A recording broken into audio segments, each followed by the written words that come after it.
Bronny James appears to have improved in year 2, but is that going to be enough for a larger role with the Lakers? Mike Williams will not be getting off to a good start in Chargers camp, and if you're a Bolts fan, you can probably guess why. And we're starting to get reviews of the Dodgers draft, and it's kind of threadbare. Good morning. I'm James. And this is your daily dose of sports and snark for the greatest sports city in the world, Los Angeles.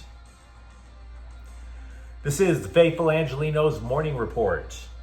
It is July 15th, 2025. Welcome back to the Sanctum Sanctorum of LA Sports. We added a new subscriber to the Angeleno Familia steadily, one at a time. Thanks for getting in. We're going to do our best to keep you informed. And if you like being in the know about LA Sports, clickety-clack the like button. Clickety-clack the subscribe button. There's a notification bell. Hit that. It'll let you know when we drop new content. Sharing is caring. Let people know we exist. By all means, comment. Now, before we go through the news and notes, a very quick look at the scoreboard. There were no games involving LA teams Monday. Meanwhile, today, Washington's at the Sparks. That'll be at 7 o'clock. So what do you say we get an early start on the news? If you've watched any of NBA Summer League games, and yeah, I have no life, Bronny James has obviously, and will obviously, never match the hype that the national press just slathered him with when he was coming out of USC. And if you used your God-given reason, you knew this already. Because the idea, take the guy's name away, just make him a rando. The idea of a guy who almost died of cardiac arrest and played basically, 20 games off the bench for a sub-500 Pac-12 team, he's not going to come in and dominate the NBA. Having said that, we already established going into Summer League that Bronny James was going to be the Lakers' most important case study. This is where he was supposed to build a resume, that he was more than a Nepo baby. Look at the Lakers' Summer League roster. The Lakers already know what they have in Dalton Connect. Meanwhile, Lakers draft pick Adu Thero and a guy they signed as an undrafted free agent, the top scorer in college last year, Eric Dixon, neither of them were going to be playing. So this puts all of the focus back on Bronny James. So how's he been doing? Well, better, but it's still almost completely about the hype. James was going to play this in a game against the top overall pick, Cooper Flagg. And ESPN was just hyping it like it was Magic versus Bird in the 1980s. It's not that big a deal, guys. Cut it out. So as previously stated, I've been watching Summer League. And here's what I've been seeing. Tell me if you disagree. Bronny James is better than last year. He's running the offense. But therein is where you have to tap the brakes. His dad already runs the Lakers offense. And by the way, when LeBron James is on the bench, Luka Doncic can run the offense. Austin Reeves can run the offense. The Lakers have plenty of guys who could run the offense. And Bronny James, he's averaging about 10 points a game, but it's Summer League against a bunch of rookies. Big whoop. Where does Bronny James rise from the back of the Laker bench during the regular season? In order to rise up and get more quality time, he has to do something different than the rest of the players on the roster. And that is where his problem is. And by the way, I'm not trying to say that Bronny James is a moron. That's not it at all. I think he knows very well that he has to do something different. Before Summer League even started, he was telling the scribes that his goal was to play lockdown defense, to give the Lakers something different. In other words, try to be a 3-and-D guy. The problem Bronny James has is he still doesn't have an outside shot. If you've read about the Lakers during this offseason, you've probably heard the name of former USC player DeAnthony Melton being bandied about as a potential free agent pickup. This is why. Melton could come in and be a 3-and-D guy as a guard. He could give the Lakers what Bronny James can't. Not that I'm predicting Melton is going to sign with the Lakers, but that's why you're hearing about it.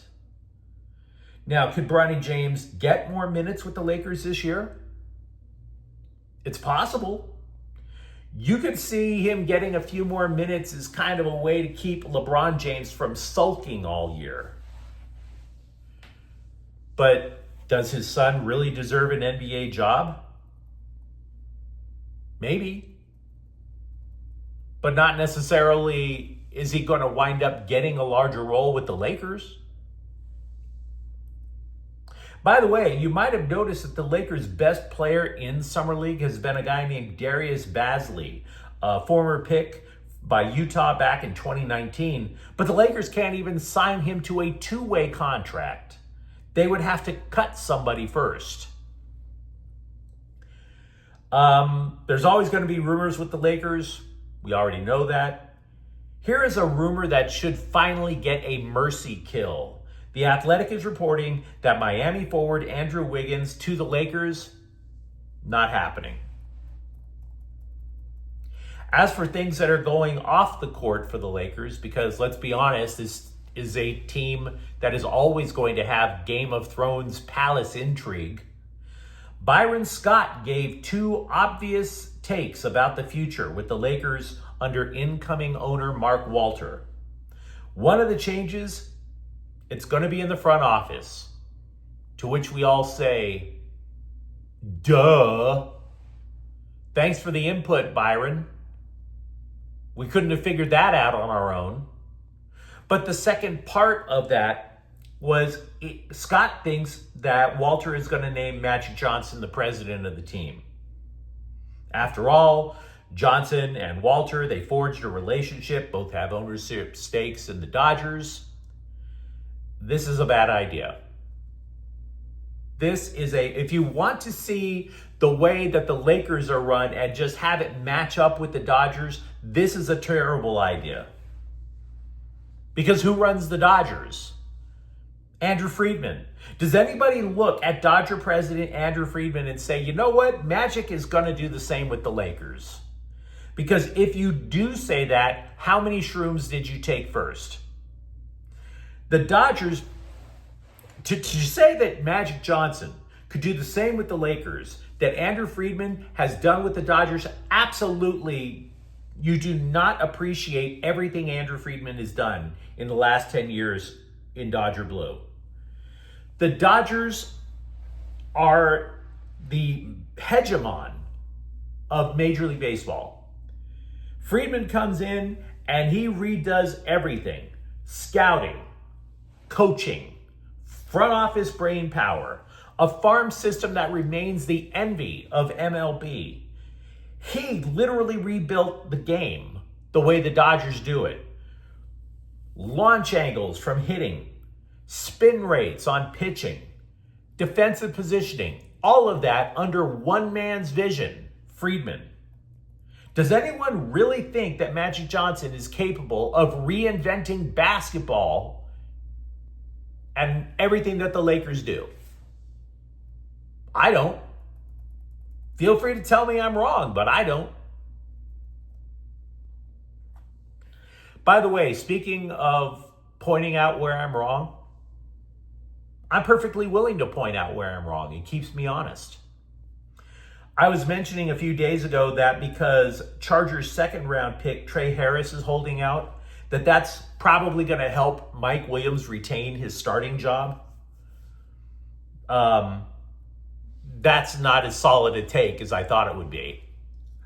Because Williams was placed on the physically unable to perform list. And this shouldn't be a surprise if you're a longtime Charger fan. You probably could have told me that when I speculated that Mike Williams was going to retain the role. He'd be like, dude, he's going to get injured like that. In his first stint with the Chargers, Williams was the Joey Bosa of the offensive unit. Now, the Chargers didn't say where Williams was hurt. And I'm not trying to suggest that this is catastrophic for the Bolts. The Bolts actually have bigger fish to fry. Look, nobody really loves the Charger receiving room, but that's not even their biggest problem. I'm just saying that if you're a Chargers fan, you probably heard about Mike Williams getting hurt and you're like, yeah, we saw this coming. And I'll give you respect for that. I didn't see it coming. I will also add one other thing if you're a Charger fan. We are starting to get a little bit of an understanding as to why Zion Johnson could potentially play center instead of guard. From what I've been reading from scouting reports, Johnson was extremely inconsistent in pass protection and he struggled to identify stunts and blitzes. So they wanted to move him from guard. Look at the playoff loss in Houston as an example. But it's not perfect logic, because the center part of the gig is you're the one that's supposed to communicate with the rest of the line when a stunt or a blitz is coming. Yeah, Zion Johnson can't stop stunts and blitzes. Let's put him in the most important position to stop stunts and blitzes. You want to tell me where that part of the logical argument fits? Now, I'm not trying to suggest the Bolts are going to implode. They hired Bronny James as a free agent for a reason. They still have Bradley Bozeman on the roster for a reason. But they're going to need some help from anybody at center to try to make this bad boy work.